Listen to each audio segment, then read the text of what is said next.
anything above 100, I'm not worried about, oh, let me try to grab the dip. That's not a dip. That's not big enough to be worried about. The difference is meaningless. That's very much akin to someone back in the old days saying, it's $1.35, but I'm going to try to get it at $1.32. Like, seriously? Like, no one cares. The difference between 104 and 102 is absolutely nothing in the grand scheme of things. The reason why I just want to say this is because, and I've been guilty of this as well, I know many people as well as myself, where I've just had money left behind that could have been deployed because I was trying to get some lower price. And I've done that more than once. And guess what? The money gets deployed at a much higher price, making it worse. Now, I know sometimes it works. So when it works, it offsets the times that it doesn't work. But I don't want to miss a single Satoshi over something like that. So what's the general message I'm trying to communicate here? Don't step on dollars to pick up nickels and dimes. Don't do that. And pennies. You know, the bigger picture is what I'm figuratively calling a dollar. When Bitcoin's at $1 million, it's not going to matter whether you got this at 104 or 102. It's not going to matter one iota. That difference is too tiny. I'm going to give you a guideline. It's 20%. That's a dip. Everything else above that is just neutral. Just whenever you got fiat for Bitcoin, dump it. If it's not down 20%, dump it in. No matter where it is, just dump it in. Over your life of doing that, you're going to even out any of these price fluctuations. You're going to make it disappear, the importance of them disappear. Now, when we get a drop of 20% or more, that's when, yes, I'm going to really start being more price focused and going in lieu of my every week or every day or every 2 week or every month or every quarter buys. I'm going to try to double them up when I can. I'm going to be looking for extra fiat to deploy. But 104, 103, 105, 102, this is all nonsense. What's helpful is to look at Bitcoin now the way Bloomberg, I think, is one of the first major organizations to change the representation of how the Bitcoin price is displayed on a screen, which is in millions. And it's from the basis of 1 million. So the price of Bitcoin right now is 0 with the dollar sign, but it's 0.1. That 1 meaning 100,000. We will get a 1 in the 0 spot when we hit 1 million. So the price from the point of view of 1 million is $0. That's the $1 million spot. 0.1. So we're 1/10 of the way to $1 million. That's how you got to look at it. So now I want you to think about when you look at it that way. When you look at the price like 0.1, right? That's the price right now. It's really 1049. When you're focused on price, you're focusing all the way on these 2 digits right here. Guys, this is the change. Do you understand?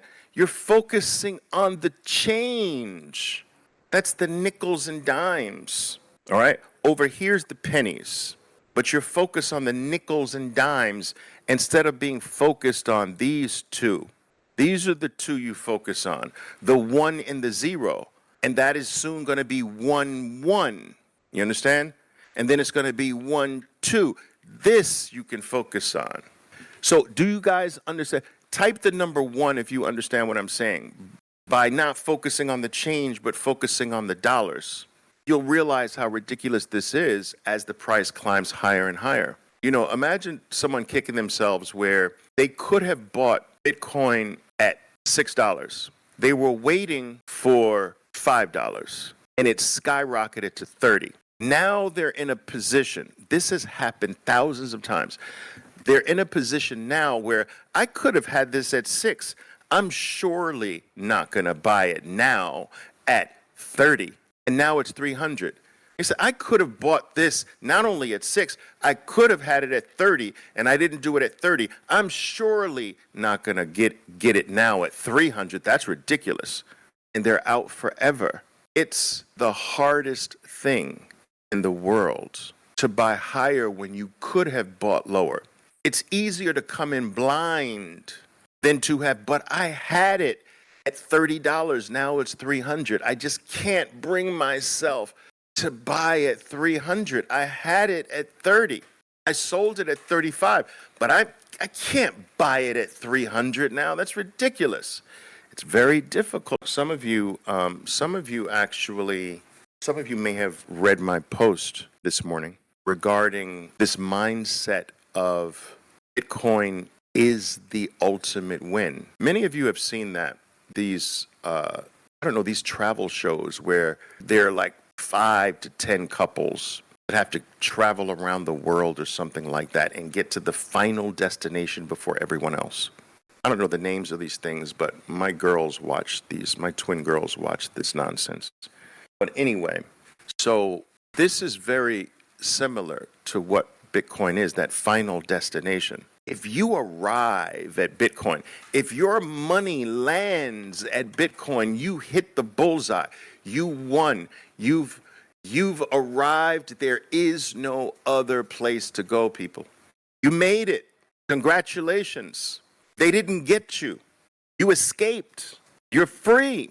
It is not a temporary place for ultimately more dollars. This is the mindset I need you to adopt. Some of you are still using Bitcoin like it's some stepping stone to one of the worst things on planet Earth, fiat currency that steals from every single person. It's the last thing you should consider to be the prize in your life. The thing that loses value every second that you hold it. The thing that can be printed by other men without working for it. They make you work for it like a little freaking slave. That's the last thing you should be thinking is the win. Today, anyway. Your final resting place needs to be Bitcoin. You need to get this straight. That you're using dollars as a stepping stone to get Bitcoin. You're using your job as a stepping stone to get Bitcoin.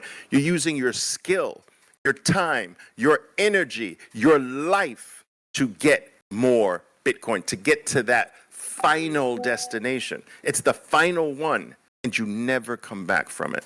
Get enough of your life in Bitcoin, and eventually you get caught up. Do you know what caught up means?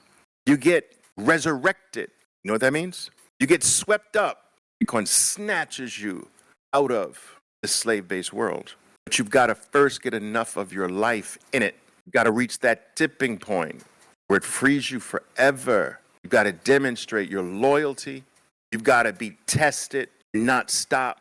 And you've got to resist denying the one-way street, people. I'm going to keep pounding the table on this.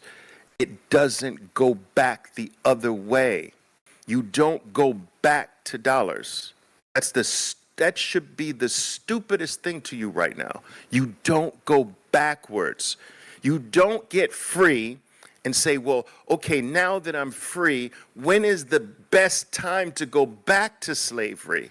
When is it the best time to get rid of my freedom and go back to not being free again? Tell me, Oliver, when? Is there an indicator? Maybe it's Mike G's MACD signal. When this line crosses that line, do I go back? Do I leave freedom and go back to not being free? Do I leave freedom and go back to being stolen from? There is no going back. You've won. There is a global mad race for what you have. It's global, and it's growing every day, and it's massive. And these are just the people we know about that make announcements that they're coming for your Bitcoin. They make announcements. They have to be coming for your Bitcoin because there's not enough on exchange for them. And even that on exchange belongs to someone. There's not enough coming out of the Bitcoin spigot for what they want. So they're making these announcements, which might as well say, we're coming for your Bitcoin.